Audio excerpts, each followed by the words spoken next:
I think people assume that all fitness trainers or professional athletes or fitness instructors or anyone in the fitness industry has this constant motivation every day, year round, to always work out, always kick ass in the gym.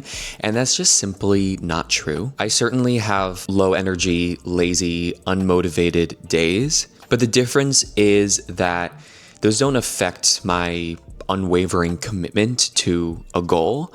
I allow those days to happen. I don't ignore them. I feel them. I let them exist, but they don't prevent me from reaching the goals that I have. So today I'm going to break down how I stay consistent personally as an athlete when I have days where my energy is just trash. So first, what I want to talk about is reframing the word motivation.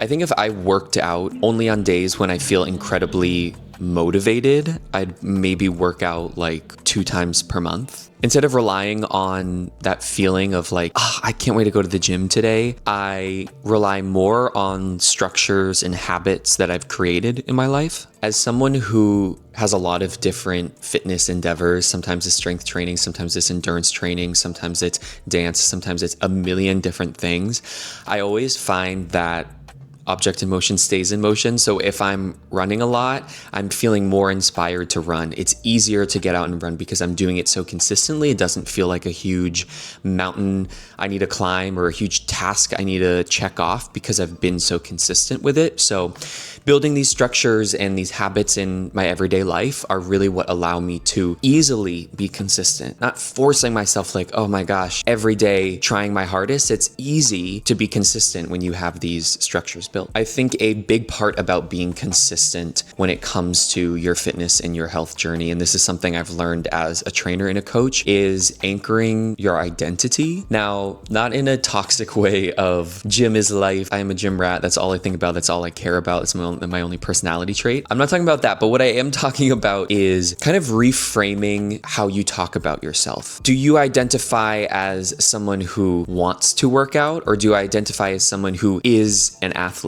Do you identify as someone who is a runner or a triathlete or a bodybuilder or a dancer or a lover of Pilates? Like, is it built into your identity? Is it part of what you love and who you are? More than I work out because I want to look good in the summer, or I work out because I have a wedding coming up, or I work out because society has told me that's what I need to do in order to fit in. I think it's incredibly important to find a way to kind of anchor who you are in the world of fitness and wellness and health.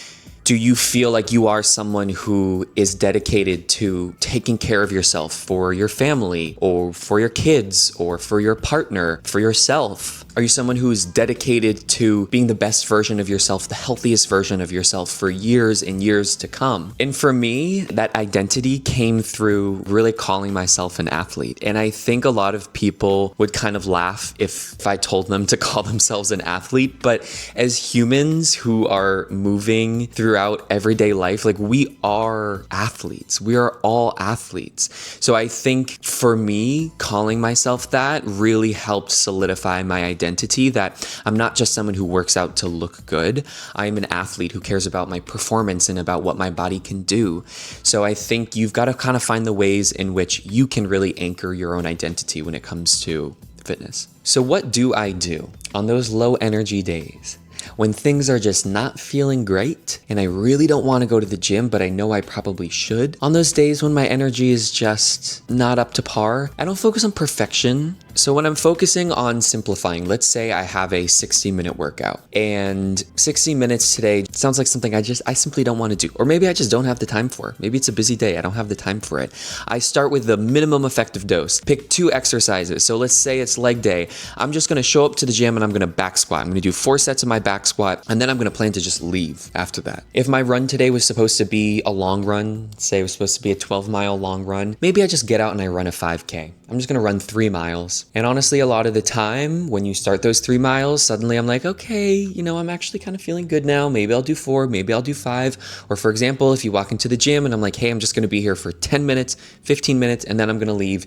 You may start to feel a little bit better, a little bit more motivated. You may start to come out of that slump and you may finish that 60-minute workout as intended. And on those days when energy and motivation is simply not there, I like to focus on protecting the habit. So let's go back to running. Let's say I'm training for a half marathon or a marathon or a race, and I'm telling myself I'm going to run 4 days a week. But one day I'm just like really not feeling it. I'm just like, I don't want to. What I'm going to do, if I run every day at 4 p.m., I'm going to try to protect the habit. I'm going to try to go out, even if it's just for a little power walk or a jog, or maybe I just go to the gym and hop on a treadmill for 10 minutes. I'm going to try to protect the habit, even if it is not a perfect workout. And by the end of that workout, I'm feeling like, I don't know if this really moves me forward in terms of my marathon training. But protecting the habit is a massive, massive benefit, because again, we're trying to build these structures, these habits, these daily routines. And protecting the habit by showing up in just a small way is going to help that momentum, because at the end of the day, momentum is so much more important than intensity. It doesn't matter if that day you didn't give it your all. What matters is that you showed up consistently, so that this week is going to look like next week in terms of when you worked out, how many days you worked out. If I said I was going to run 4 days a week, did I show up 4 days a week? Maybe not perfectly 4 days a week, but did I at least show up for those 4 days? My next tip is one that I feel like I can be guilty of, and I'm going to name this one, cut the drama. And I may be guilty of this. There's people who, when they don't want to do something, they just kind of like complain about it over and over and over again, to the point where you're like, you've spent an hour complaining about something that probably will take you like 5 minutes to execute. So it's like you're making this task harder than it needs to be. For example, on a day when, let's go back to running, I don't want to do my long run. Sometimes I'll spend all day being like, oh my gosh, I don't want to do it. It's cold outside, but I should, I'll feel so better. You spend all day complaining, and it's like, bro, cut the drama. If you don't want to do it, don't do it. If you wake up and you're not feeling it, just honor that. Just don't do it. Instead of spending all day complaining about it, I am now just of the philosophy, either do it or don't. Cut out the long drama, the excuses, honor how you feel. If you don't feel it, just don't do it, Don't waste your energy on talking about why you should, why you'll feel bad if you don't. Just cut the drama, do it, don't do it, show up a little bit, show up a lot, and we'll just, cut the theatrics. Now, one of my great tips. This is especially when starting maybe a form of exercise that you don't love. For me, when I started triathlon training, biking and swimming was just like not it for me.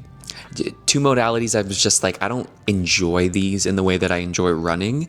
So my next tip is to pair your fitness or exercise with something you love. For example, let's say you love podcasts. You know what podcast I love? It's like such a guilty pleasure, Crime Junkie. I always try to force myself to listen to like fitness podcasts to learn, continuing education.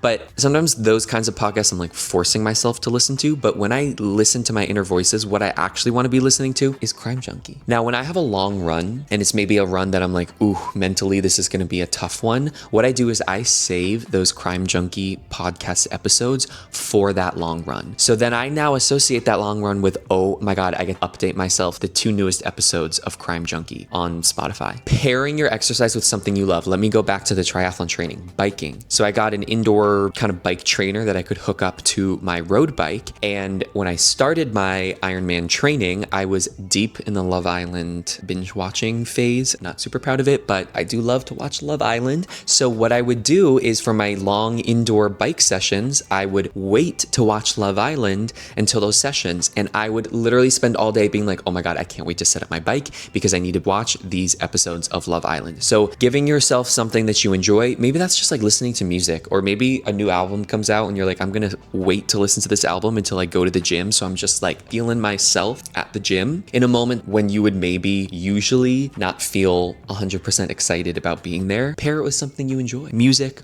podcasts, movies, TV shows. I don't know. Find something you enjoy. A phone call with a friend, right? Maybe you're like, I don't want to go for my jog today, but I'm going to call my mom, and I love to call my mom. So I'm going to wait to do it on that run. And my last tip I have for those days when you're just not feeling great is to just focus on who you are and who you want to become. Go back to those big picture goals. On that day when you're feeling unmotivated, like, oh my God, it's cold outside, I don't want to go on this run. I like to come back to that idea of, who am I? I'm Nick. I'm an athlete who does hard things. On days when it's 35 degrees and I'm like, I want to stay in my bed so badly, I am the kind of person who says, you know what? I'm going to get out there and I'm going to do something really freaking cool, which is go on a long run in the winter in New York City when nobody wants to do that. Come back to that identity, come back to that big picture, because then it'll kind of make those small moments of like, okay, Nick, you know, I'm complaining about a lot of small things right now. Let me just show up for myself, for the future version of myself. Come back to that big picture. So going back to that idea of structure and systems and habits, that is really your superpower and your best tool when it comes to staying consistent with any kind of fitness, health, journey. The way that I am able to stay consistent year round and I don't feel like I ebb and flow in terms of how often I'm showing up in terms of fitness and health is because of the systems and the habits that I have created. So here are a few little tricks that I have and systems I've created to help make my workouts and runs and training days consistent. Number one for me is I train my workouts like they are meetings. I literally put them on my calendar, blocked out for time, and if something pops up at that time, I drag and drop that workout to either a different time of day or a different day entirely. So treat your workouts in a way that they are just as important as your meetings. For me, I love a calendar, so I know that that's a way. If it's on my calendar at noon, I'm like, okay, noon's coming. I get that alert. Like it's something that I'm going to show up for as if it is a work meeting. I'm a big fan of packing your gear, packing your backpack, laying out your clothes the night before, the morning of, before you are executing this workout, going to the gym, going out on your run. Do all the work beforehand so that in that moment when you're sitting on the couch and you're like, I should go on my run, you don't have to do anything. You just throw on the clothes you already set out, boom, you're out the door, easy. I really like to train now at the same time every day. I have discovered, unfortunately, as I grow older now, I am a morning person. Whether I like to admit that or not, I am such a morning person now. I used to be a night owl, but I'm a morning person now. And so I've learned that I need to get my workouts done first thing when I wake up in the morning, or at least before 10 or 11 a.m. Otherwise, the excuses start to roll in. So that's just something I've learned about myself, but I truly think that is such a great asset when it comes to being consistent is training at the same time every day. Of course, things are going to get in the way. Life gets in the way. Life isn't always that perfect, but I like to try to build that system out where it is as consistent as possible day to day, week to week, just so I don't have to think about it. I don't have to wake up and be like, when should I do my workout today? I know when I'm supposed to do my workout on Fridays or on Mondays or Tuesdays. It's built into my schedule at the same time every week. When you build a life and when you build these systems that support consistent training, the word motivation, irrelevant, not even a factor. You know, you just rely on these systems and these habits that you've built. It's like brushing your teeth. We brush our teeth every morning and every night because it's a consistent habit. We don't even think about it. We just do it. When you go to bed and you like forget to brush your teeth, or it's super late at night and you don't do it, or you're sleeping at a friend's house and you don't have a toothbrush, you know, you like feel that feeling in your mouth and you're like, ooh, something's weird, something's off. Build these systems where you work out every Monday morning, and on days when you don't and you walk into the office, you're like, ooh, this feels strange. Like I'm so used to showing up in the office after I worked out. Like build it to be a part of your daily routine to the point that you don't even have to think about it. I don't stand in front of the mirror like saying, Nick, brush your teeth right now. Build the motivation, do it. You've got this. It's just something you just do because we've been doing it for our entire lives. It's a part of our routine. We don't even think about it. So just keep in mind, the goal is not perfection. The goal is consistency. The goal is building systems and routines and schedules that are easy and fluid and repeatable as possible. Another part of a fitness and health and wellness journey that is definitely underutilized is the importance of community. Surrounding yourself with like-minded people who are passionate about the same things you are passionate about. I truly think that we can't do this alone. It's the perk of run clubs and gyms and group fitness. You find people who are on that same journey, who like the same fitness modalities that you like. You know, not to toot my own horn, horn, but I have an online community of people who work out together. I have on-demand workouts. I have strength training programs that multiple people follow the same program. And it's a great way to have that community, because community at the end of the day, when it comes to fitness, is also accountability. When you're a part of something, you feel more motivated to show up because you know other people are with you. They're watching, they're supporting you. When you don't show up, they're like, hey, where are you? You know, I do that with my clients. I'm like, when people aren't showing up, I'm like, hey, what's up? Just want to check in, see what's going on.